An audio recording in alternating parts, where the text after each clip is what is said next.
যুদ্ধ অবসানে ইরান ও যুক্তরাষ্ট্রের মধ্যে চুক্তি ইতোমধ্যে সই হয়ে গেছে বলে দাবি করেছেন মার্কিন প্রেসিডেন্ট ডোনাল্ড ট্রাম্প। তিনি বলেন, শিগগিরই এটি প্রকাশ করা হবে।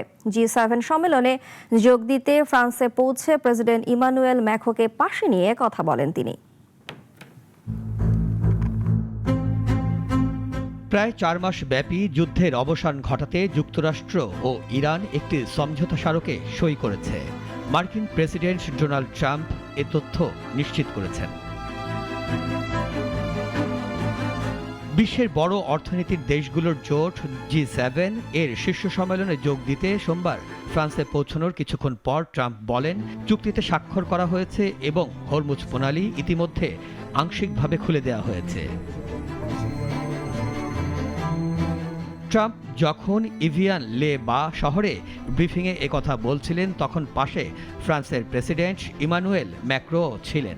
ট্রাম্প বলেন, তেহরানের সঙ্গে একমত হওয়া চুক্তি পুরোপুরি সই হয়ে গেছে এবং হরমুজ প্রণালীর একটা অংশ ইতিমধ্যে খুলে দেওয়া হয়েছে। শুক্রবারের মধ্যে হরমুজ প্রণালী পুরোপুরি উন্মুক্ত হয়ে যাবে। এর আগে মার্কিন কর্তৃপক্ষ জানায়, president Donald Trump, vice president JD Vance এবং ইরানের পার্লামেন্ট স্পিকার বাকের কালিবাফ চুক্তিতে সই করেন। এবার ট্রাম্প চুক্তির সই হওয়ার কথা জানিয়ে এর কিছু দিক খোলাসা করেন। চুক্তি অনুযায়ী ইরান পারমাণবিক অস্ত্র তৈরি না করতে রাজি হয়েছে এবং এই কর্মসূচি কড়া নজরদারিতে রাখার শর্ত মানারও প্রতিশ্রুতি দিয়েছে।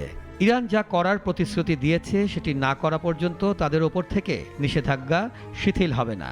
হরমুজ প্রণালী খুলতে সমুদ্র উপকূল ও নৌবাহিনীর সমন্বয়ের প্রচেষ্টায় ফ্রান্স, যুক্তরাজ্য এবং প্রায় 20টি অন্যান্য দেশ নেতৃত্ব দেবে।